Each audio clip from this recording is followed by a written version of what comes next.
Hello, my earthquakes, tsunamis, volcanoes, and other natural disasters. It is Hurricane Hannah here to talk to you about the basics of leg day.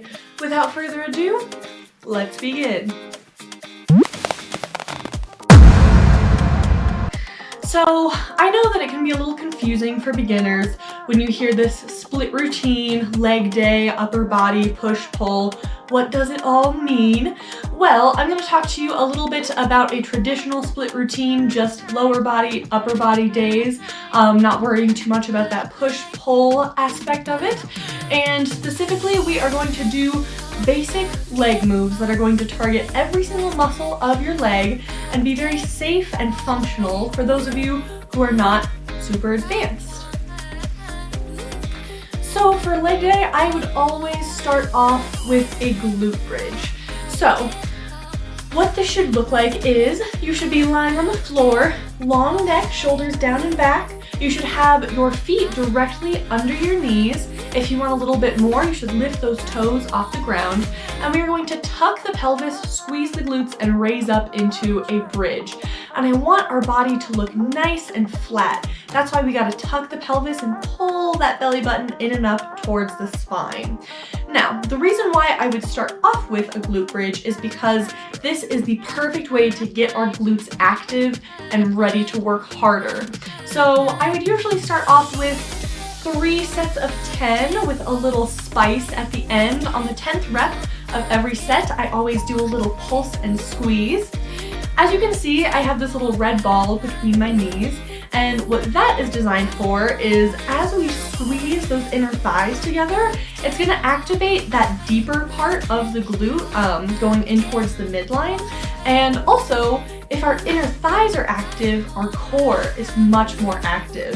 And I talk a lot about that in my core videos, but I promise you, if your inner thighs are working, your core is more likely to be doing its job. So, these are 2 ways that I do not want to see your glute bridge. If your glute bridge is looking really high, your glutes have actually turned off and you're putting the move into your low back instead of your glutes. If your glute bridge is too low, your feet are out too low, there's really not a whole lot of glute activation that's going on here. And also, if the knees are too far apart, we're really not going to get that inner glute.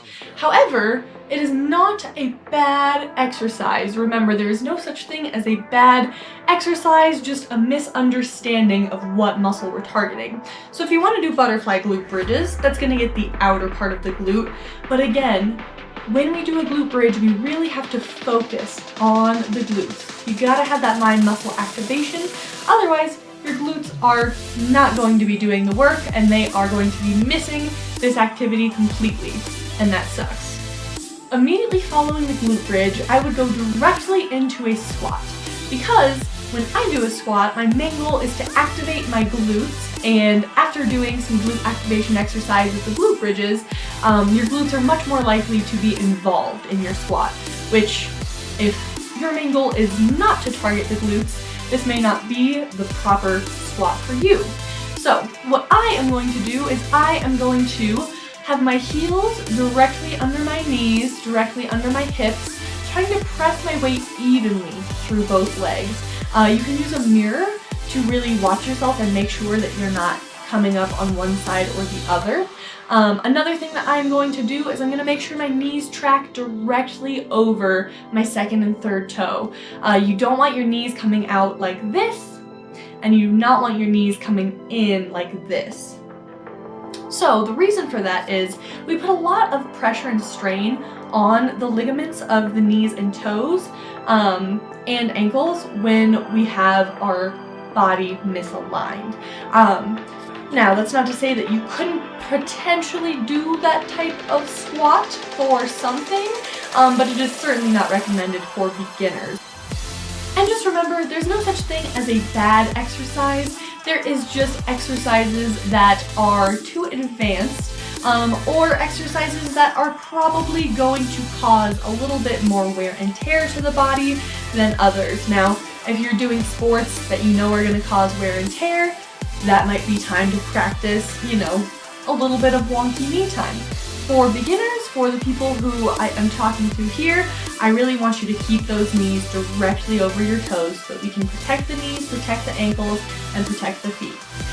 Another thing about your squat is I want you to keep that core engaged so you can keep your chest up as high as you can.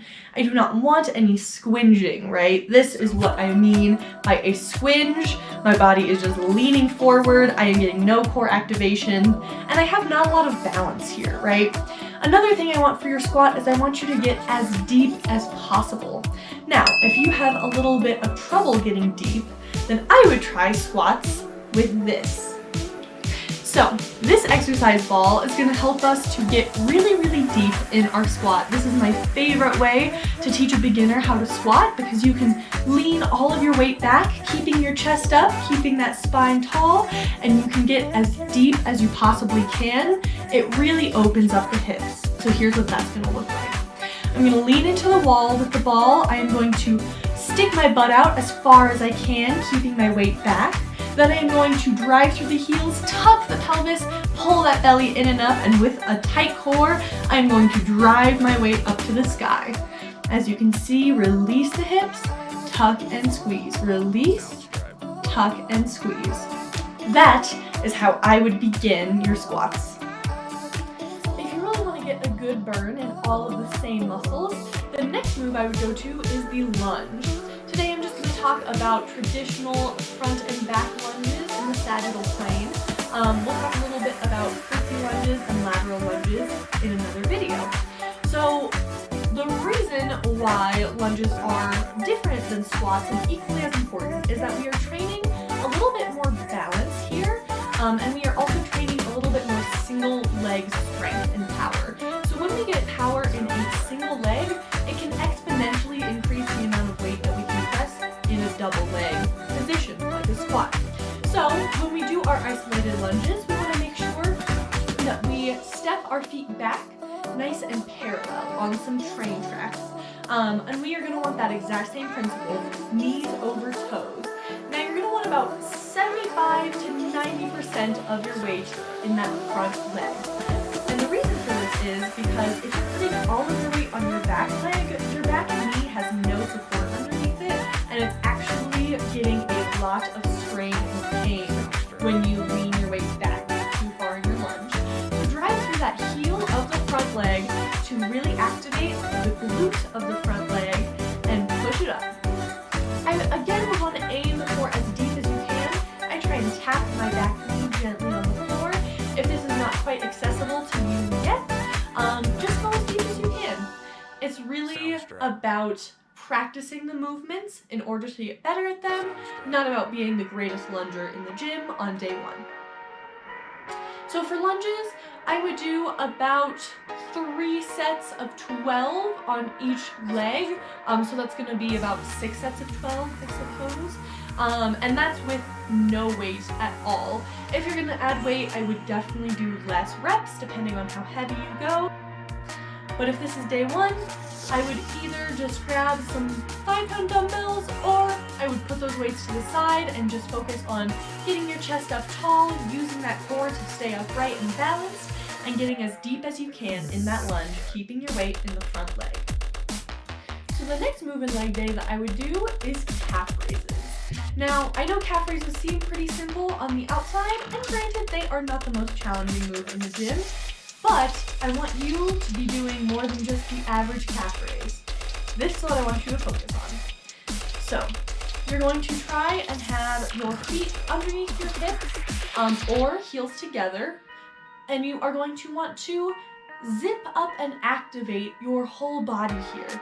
I want you to press your inner thighs together, pull that belly button in and up to the sky, open up your chest, shoulders down and back, and really stand tall. If you want to incorporate a little bit more full body, you can always bring those arms overhead and try and keep them with your arms directly in line with your ears. That is going to keep the upper back active while we work those calves. And another way that you can spice up your calf raises is by adding different planes of motion. We can do our parallel calves.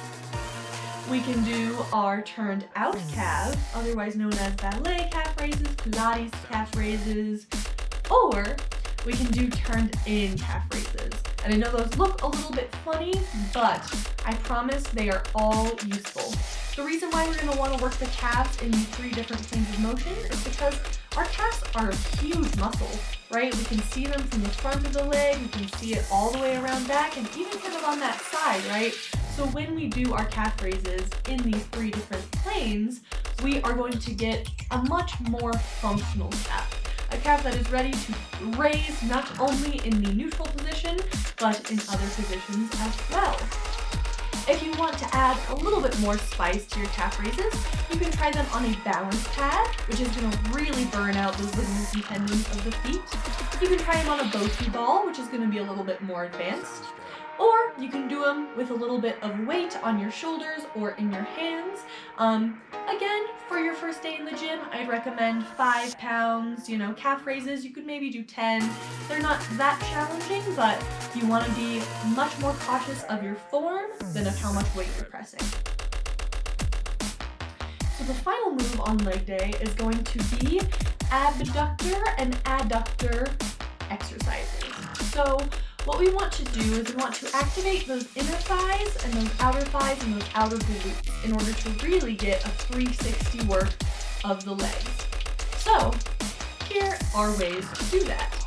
You are going to grab your resistance band, put it on around your thighs, and we are going to do some large sumo squats to the side as such. Really trying to press out on the band and trying to get low in that squat with every single one. We are going to take 4 to the right, 4 to the left, 4 to the right, 4 to the left, and repeat until we have done a total of 24 squats. I know that is quite a lot, right? That is the point. We want to really activate these outer thighs and get them burning. So the last thing that we're going to want to activate is those inner thighs, the adductors. So the way that we're going to do that is either with a resistance band, or you can just do this from the air. You're going to want to tie a resistance band to something low, and you're going to want to stick your foot in the handle or tie it to your foot. And then you are going to stand nice and sturdy, engage that core because this requires balance, bend that supporting leg a little bit, and bring that foot up and over, crossing over the front of the supporting leg, and you're really going to want to squeeze and hold that contraction. Don't let the band take control of you, you control it. So try and hold it for a second, release it slow. Hold it there, release it slow. And this is going to ensure that your inner thighs get a great workout. I would probably start with about 3 sets of 12 on each side, so that's going to be 6 sets of 12, and that is going to ensure that your inner thighs were activated just as much as the glutes, hamstrings, quads, and calves today. So that pretty much wraps up our perfect leg day for beginners. If you have any questions, please comment below. If you have any suggestions for videos or content you would like to see, I would love your feedback. Again, my name is Hurricane Hannah, and if you want a more personalized fitness experience, you can always reach out to me for some virtual training. Otherwise, please like and subscribe, and I will see you guys next week. Thank you so much. Mwah, mwah. Have a beautiful week. Bye, guys.